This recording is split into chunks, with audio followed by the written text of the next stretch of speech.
दर्यापूर मतदारसंघातील अचलपूर तालुक्यातील असदपूर शहापूर गावात असलेल्या चंद्रभागा लघु बॅरेज प्रकल्पाच्या पुनर्वसन कामात मोठ्या प्रमाणावर भ्रष्टाचार झाल्याचा आरोप करत उबाठा शिवसेनेने आक्रमक आंदोलन छेडले आहे। अमरावती जिल्हा प्रमुख नरेंद्र पडोळे यांनी थेट पाण्याच्या टाकीवर चढून प्रशासनाचा निषेध केला। निकृष्ट दर्जाची घरे, रस्ते आणि पाणी पुरवठ्यामुळे ग्रामस्थांना मोठ्या अडचणींचा सामना करावा लागत असल्याचा आरोप आंदोलनकर्त्यांनी केला आहे। या प्रकरणाची सखोल चौकशी करून पाटबंधारे विभागातील दोषी अधिकाऱ्यांना तत्काळ निलंबित करण्याची मागणी करण्यात आली आहे।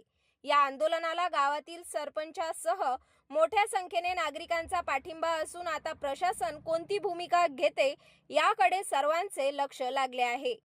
मी 25/9/2025 व 26/9/2025 ला सांगवा बुजुर्ग येथे झालेला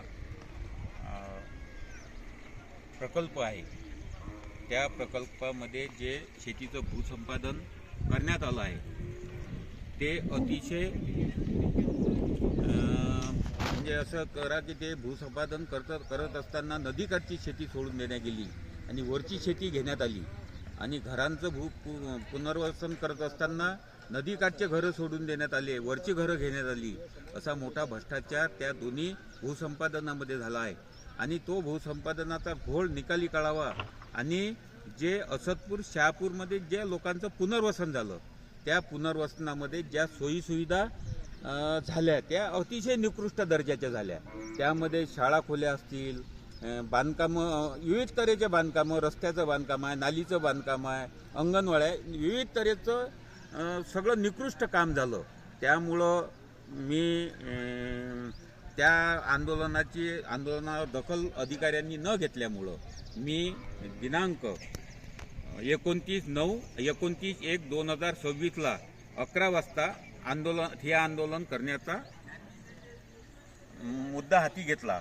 परंतु या राज्याचे उपमुख्यमंत्री स्वर्गीय अजितदादा यांचा विमान अपघातामध्ये दुर्दैवी मृत्यू झाल्यामुळे मी ते आंदोलन 3 वाजता त्यांची शोकसभा व श्रद्धांजली देऊन सुरू केल्यानंतर 3 वाजतापासून सकाळी 7 वाजेपर्यंत ठिय्या आंदोलन देत असताना एकही पाटबंधारे विभागाचा अधिकारी असो किंवा संबंधित एजन्सीचा अधिकारी असो या ठिकाणी आलेला नाही।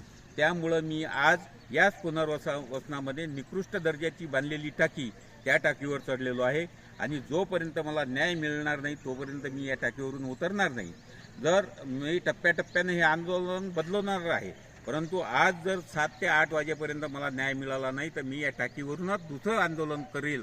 तरी माझ्या जीवितात जर हानी झाली तर याला सर्वस्वी पाटबंधारे विभाग जबाबदार राहील।